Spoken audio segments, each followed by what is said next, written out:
light. Okay, in 13, we have something, a sort of interlude. We're back with the land of the Phaikians. They're about to send them on his way.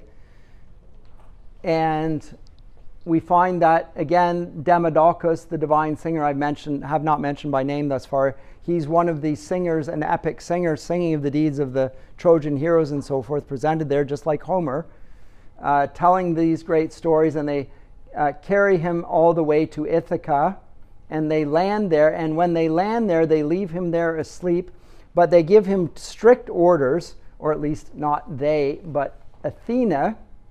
Oh yeah, Poseidon gets really angry. Turns the ship to stone. Guess what happens to the ship? It sinks.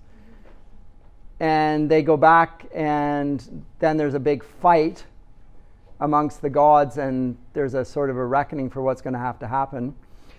But they bring him back to his home country. And yet when they bring him back to his home country of Ithaca, he's given a strict warning, which is, don't tell anyone who you are. Don't tell a soul. Athena's going to come and give him this guidance herself. You have to endure now the desire of your heart, which we saw even back in book 5, was to be home with his wife and his son. He's going to look her in the face. He's going to see his son, and he must not tell them who he is. Everything that he most wanted is going to be fulfilled. He's going to want to embrace them. He's going to want to weep. He's going to want to tell them, I'm home, whatever. Don't do that. You have to be resolute. You have to control your passions, even to the end. By the way, the one episode I skipped over, I'll refer you back to videos. I'll put it in the link in the video here. When the moment that he does not fit, that there's the one failure in Odysseus' life that we know of, that costs him almost everything, and that's when he meets, because I mentioned earlier in book 9, when he meets Polyphemus the Cyclops, and he tells Polyphemus who he is. Remember, after he stabs him in the eye, and he screams out, I've taken away a little bit of the story here. He asks Odysseus what his name is, and he tells him his name is Nobody. Right? My name's Nobody. And so when he stabs him in the eye, Polyphemus cries out to the other Cyclopses, help! Nobody is trying to kill me.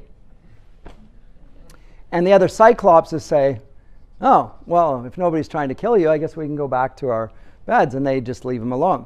So this is the way Odysseus tricks Polyphemus. But then when he gets at a distance from him, he says, you want to know what my name is? My name is Odysseus, sacker of cities, and you can tell whoever you want that Odysseus from Ithaca did this to you. Well, at that point, he throws a rock and almost capsizes the ship. But then he cries out to his father Poseidon that it was Odysseus who did this to him. And so by revealing his identity, he almost destroys himself. So this is the moment when Odysseus fails to be the man he's supposed to be. That's the one moment in book 9. By the way, let me say something. I said this in another class. We often get the idea, which we could particularly get here, that in the ancient world what mattered most was strength. And we would get this from things like Game of Thrones and treachery. But virtue doesn't matter. And wisdom doesn't really matter. And certainly goodness does not matter. You don't need to be just. You just need to be sufficiently Machiavellian to betray everyone. And then you win. That's not the portrait in the Odyssey. The just man prevails. The righteous prevail. And wisdom is coupled with righteousness. It's not connected to cynical behavior to manipulate an outcome no matter what you do. That's more characteristic of the Cyclops. Cyclopses have one eye. And what is conveyed by one eye? What does one eye mean? My guess on this is the one eye represents the way they look at the world in selfish terms. It's more suitable to our own age, actually. We're more like Cyclopses. We look at material wealth, we look at the world around us, and we act individually. Because the Cyclops live on their own. They don't live, they have no society. They live in solitary existence, and they live on what nature provides for them, and they take with strength whatever they want, but they don't obey the laws. They don't recognize any law above them. They don't recognize cosmic justice. They don't care about the will of the gods. Because Odysseus cries out when Polyphemus eats his companions, the gods will punish you, because everyone is commended, in fact, enjoined to show hospitality to guests. And eating your guests is not hospitable, to put it mildly. You don't eat your guests. The gods will punish you for this. Polyphemus says, what do I care about the gods? Doesn't care about goodness, beauty, truth, justice. What do I care about that? Nobody can resist me. I'm the Cyclops. I have strength. He's got one eye. The eye he doesn't have is the one that would look at goodness, beauty, truth, justice, etc., would regard those and think that they governed his conduct. So he is a real barbarian, a real savage. And one of Odysseus' concerns when he comes to every realm is it going to be like where the Cyclops live, where they don't recognize justice? Or will they show me hospitality like everyone who is moral will do? And he's not going to know this in Ithaca, because he lands in Ithaca, and he is told not to. Well, I'll read the passage rather than say anything more. So this is in book 13, is it?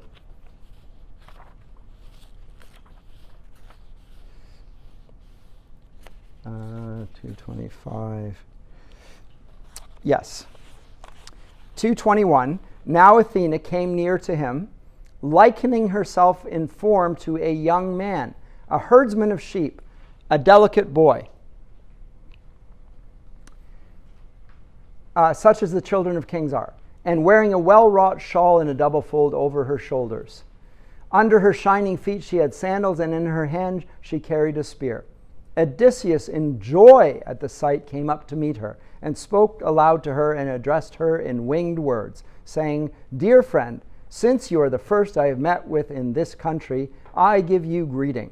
Do not cross me with evil purpose, but rescue these possessions and me. I make my prayer to you as to a god, and come to your dear knees as a suppliant. And tell me this, and tell me truly, so that I may know it. What land is this? What neighborhood is it? What people live here? Is it some one of the sunny islands, or is it some foreland slanted out from the generous mainland into the salt sea?" Then in turn the gray-eyed goddess Athena answered, "You are some innocent, O stranger, or else you've come from far away if you ask about this land, for it is not so nameless as all that."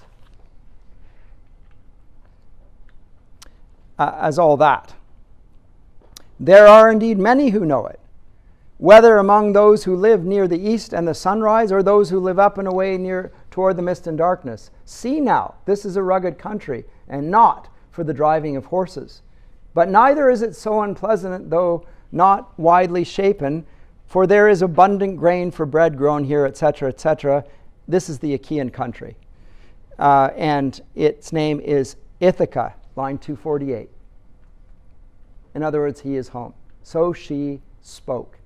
And resourceful great Odysseus was happy, rejoicing in the land of his fathers, when Pallas Athena, daughter of Zeus of the Aegis, told him the truth of it. And so he answered again and addressed her in winged words. But he did not tell her the truth, but checked that word from the outset, forever using to every advantage the mind that was in him. I heard the name of Ithaca when I was in wide Crete, far away across the sea. Far away across the sea. For now I myself have come here with these goods that you see, but leaving as much again to my children, I have fled. I have fled, an exile, because I killed the son of Eumaeus, Orsilochus, a man swift of foot, who in wide Crete surpassed all other mortal men for speed of his feet. I killed him because he tried to deprive me of all my share of the plunder from Troy. In other words, warning to you, I don't care how fast and quick, like you try and take this, I killed him, I'll kill you. So this is an interesting story. It's a false story. It's also a story of threat.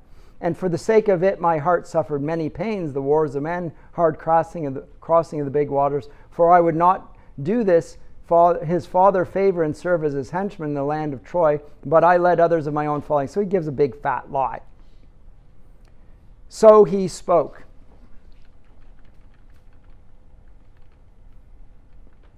The goddess gray-eyed Athena, 287, smiled on him and stroked him with her hand and took on the shape of a woman. Now she transmogrifies. She becomes the woman that she is.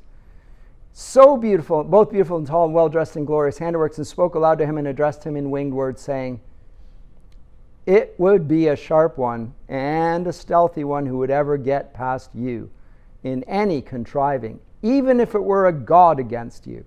You wretch, so devious, never weary of tricks, then you would not even in your own country give over your ways of deceiving and your thievish tales. They are near to you in your very nature. So in your very nature, you're a liar. And she's so full of praise. This is so wise. But come, let us talk no more of this, for you and I both know sharp practice, since you are far the best of all mortal men for counsel and stories, and I among all the divinities am famous for wit and sharpness. And yet you never recognized Pallas Athene, daughter of Zeus, the one who's always standing beside you and guarding you in every endeavor. And it was I who made you loved by all the Phaikians. And now again I am here to help you in your devising of schemes and to hide the possessions which the haughty Phaikians bestowed. It was by my thought and counsel on you, as you started for home, and tell you all the troubles you are destined to suffer in your well-wrought house. But you must of necessity endure all, and tell no one out of all the men and the women that you've ever that have come back from your wanderings, but you must endure much grief in silence, standing and facing men in their violence. So the counsel here comes from Athena, who sees in him her mirror image and praises him for this. Wisdom personified as a woman here, interesting. In Scripture, wisdom is also personified often as a woman, particularly if you look at the book of, what is it now? Proverbs, books 1 to 9. You got Lady Wisdom and the adulterous woman. Before that, what we recognize as the Proverbs, the little short, pithy sayings, there's an encounter between a woman personified as wisdom and this. Again, probably replicating what we saw last time I said in Psalm 1. Blessed is the righteous man, and then not so the wicked. Right? So it's again wisdom. Wisdom often personified in female guise, but here wisdom is connected with deceit and lying. Christians are not going to be very happy with this, since you're not to bear false witness, one of the commands. So you'll see similarities, you'll also see distances. C.S. Lewis, when he's discussing the ancient Greek stories, I was asked about whether I saw it as archetypal. I don't, but I do think that there's something of the Christian story that is echoed in other cultures. And to greater and lesser extents. Some have snatches of stories, some have more to it. And the Greeks, I think, have more to it in general than other cultures. And I don't think it's by accident that God comes at a time in human history when the Greek culture has been overwhelmed by the Romans, and yet the language of the literate is Greek. And the Greek educational culture is that the Romans adopt that as their own. And their stories become Roman stories. And Romans just add to it the military might and the terrific architecture and also the rule of law, which comes with the sword. Romans are famous for their government and their law and order and so forth. But they regard the Greeks as their great teachers.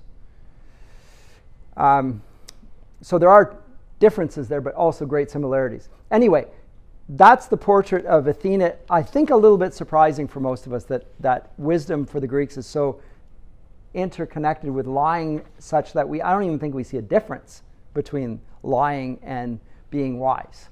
Not really. I mean, you're pragmatic in your use of truth.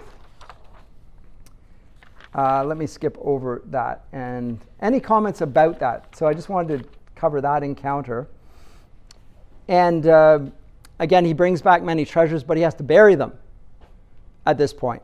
Don't show them your treasures, because that will be suggesting that you're something that we don't want to be suggested. You're going to appear as a beggar. And again, Christians will interpret this as wisdom personified comes in the form of a servant leader that nobody recognizes, not even his own people.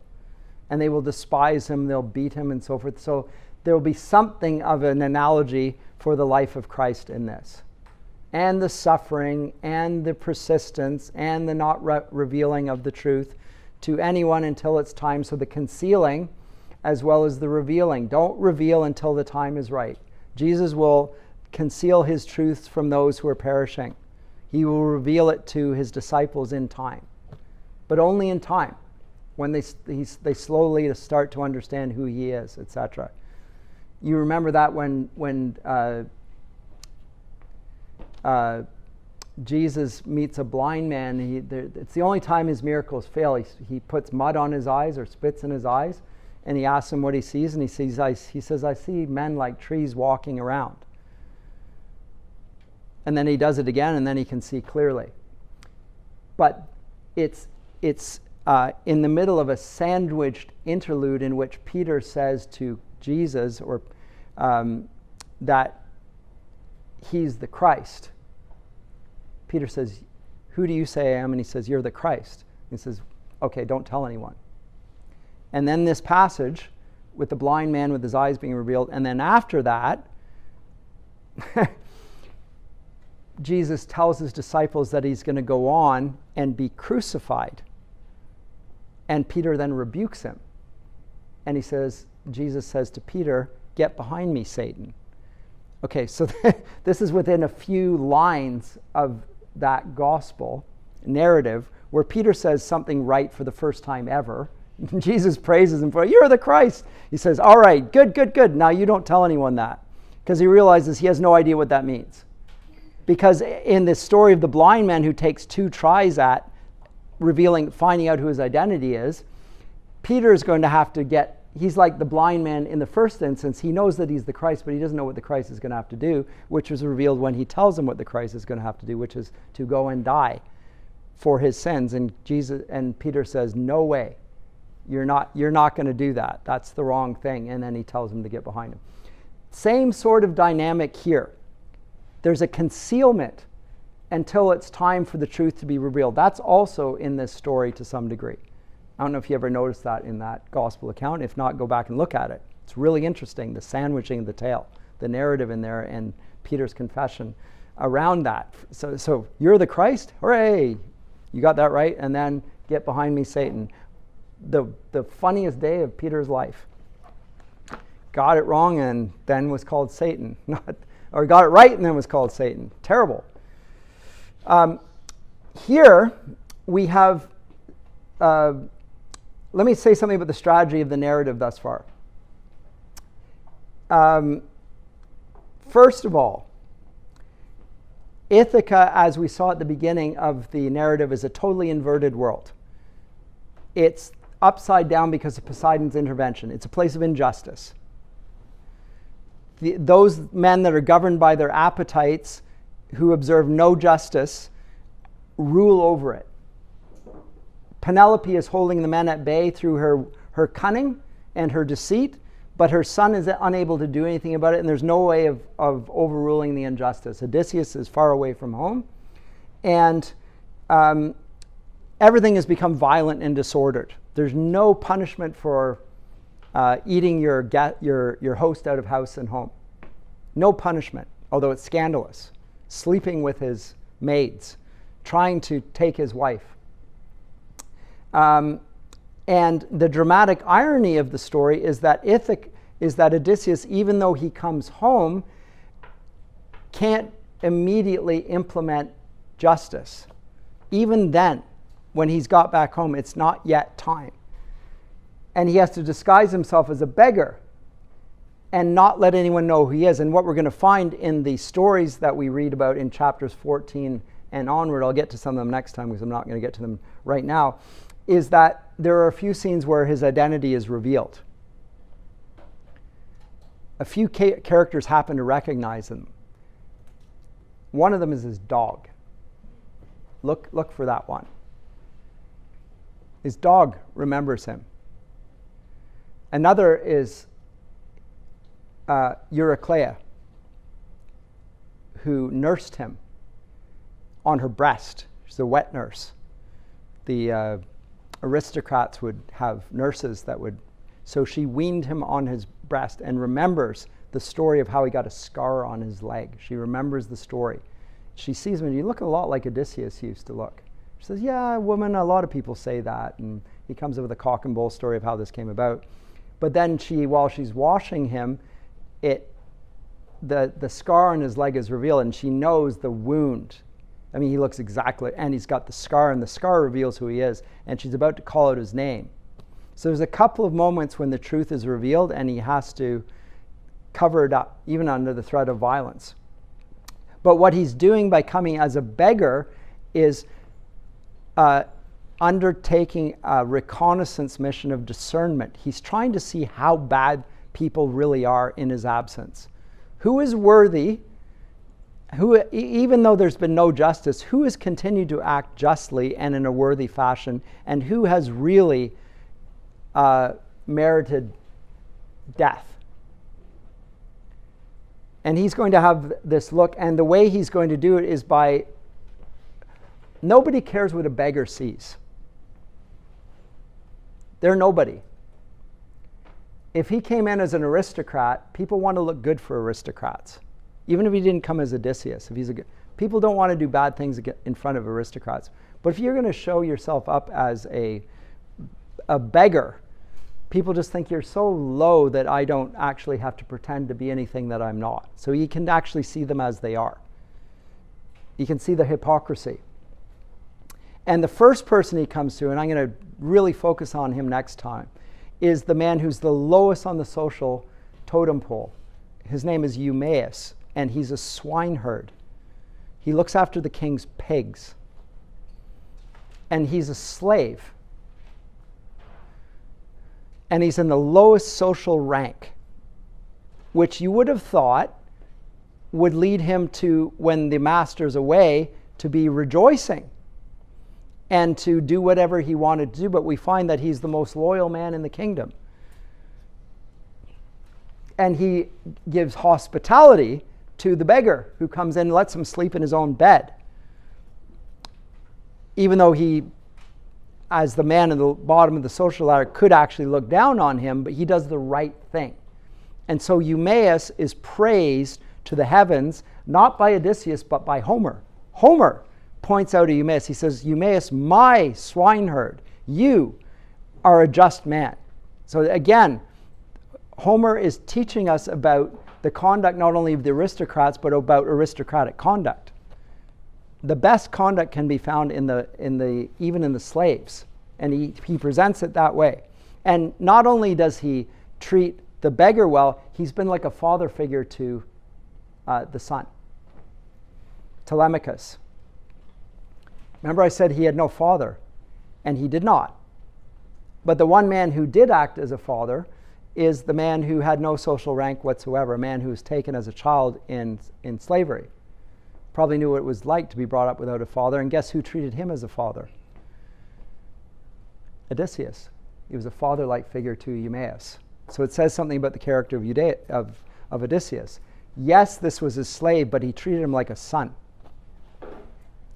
And now he was going to pay it back in turn. He was going to treat Odysseus' son like his own son. And so that is, again, justice is being taught as a reward or as an action which you take not for the sake of reward, but for the sake because it's the right thing to do. That's what Homer's teaching us in this episode. Any comments or questions? I'm going to finish for today. Okay, I'll pick it up next time. Thank you.